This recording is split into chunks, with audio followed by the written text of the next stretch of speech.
रामकृष्ण हरी. मित्रांनो, आपले मराठी घाटीवर अर्धांगी आहेत असे म्हटले गेले आहे. एका काडीच्या पेटीत सारखे, त्यात आग असते पण स्वतःपुरती. बॉम्ब किंवा अग्निशामक ज्या काही वस्तू असतात त्या खूप जपून ठेवाव्या लागतात किंवा वापरल्या जातात फक्त युद्धात दुश्मनांकरिता. 1957 पासून यशवंतराव चव्हाण ते 2025 देवेंद्र फडणवीस पर्यंत 18 मुख्यमंत्री, 18 काड्यांनी महाराष्ट्राला जाळून टाकले.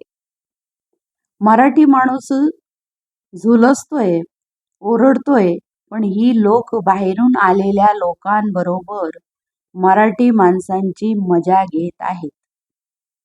पाकिस्तान जे काही करत आहे आणि त्याचा आतंकवाद चालूच आहे तो महाराष्ट्रामुळे.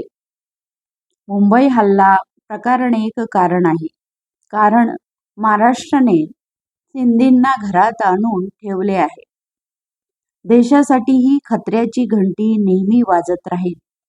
आपले तरुण विनाकारण ठार मारल्या जातील आणि मराठी मंत्री हातावर हात ठेवून फक्त तोंडानी श्रद्धांजली वाहतील.